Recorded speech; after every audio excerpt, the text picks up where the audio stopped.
ব্রাহ্মণবাড়িয়া 2 আসন থেকে নির্বাচিত মাননীয় সদস্য রুমিন ফারহানা। ধন্যবাদ। মাননীয় স্পিকার, আপনাকে অসংখ্য ধন্যবাদ। মাননীয় স্পিকার, কাদম্বরী মরিয়া প্রমাণ করিল যে কাদম্বরী মরে নাই। আমাদের তেলের দাম শেষমেশ বৃদ্ধি হইল মাননীয় স্পিকার, কিন্তু তার আগে আমরা দেখলাম কয়েক কিলোমিটার জুড়ে লম্বা লাইন। আমরা দেখলাম মাঝরাত পর্যন্ত ড্রাইভাররা দাঁড়িয়ে আছে, তারা তেল পাচ্ছে না, কিন্তু সরকারের সেই ব্যাপারে কোনো হেলদোল নাই। আশ্চর্য হয়ে লক্ষ্য করলাম মাননীয় স্পিকার, মন্ত্রীরা যখন সংসদে বক্তব্য দেন তখন তারা অবলীলায় বলেন বাংলাদেশে জ্বালানির কোনো ঘাটতি নাই, কিন্তু মাননীয় স্পিকার যখন তেল নিতে যায় তখন দেখা যায় 3 কিলোমিটার লম্বা লাইন। মাননীয় স্পিকার, সরকার সম্ভবত কিছু পদক্ষেপ গ্রহণ করবার ঘোষণা দিয়েছে।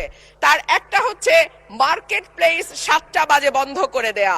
চমৎকার সিদ্ধান্ত মাননীয় স্পিকার, তবে মনে রাখতে হবে কেনা কাটা বা শপিং যেটুকু হয় সেটুকু সন্ধ্যার পরেই হয়, তার আগে হয় না। 2 হইল অফিস আদালতের সময় বলে পরিবর্তন করবে। 5 দিনের জায়গায় 4 দিন বা 3 দিন তারা কর্মঘণ্টা ঠিক করবে, কিন্তু প্রশ্নটা হচ্ছে যদি জ্বালানির কোনো সংকটই না থাকে তাহলে এত লম্বা লাইনই বা কেন, দামই বা বাড়াইতে হয় কেন, অফিস কর্মসূচি সময় পরিবর্তন করতে হয় কেন? এই প্রশ্নগুলা তো ওঠে মাননীয় স্পিকার। মাননীয় স্পিকার, আপনার মাধ্যমে এই সংসদের কাছে আমি জানতে চাই, জ্বালানি মন্ত্রীরা যখন গণমাধ্যমে কথা বলেন তখন মনে হয় বাংলাদেশে আল্লাহর রহমতে কোনো সংকট নাই।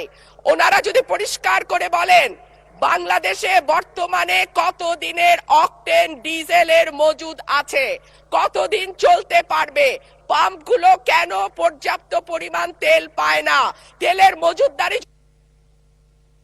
ধন্যবাদ মাননীয় সদস্য।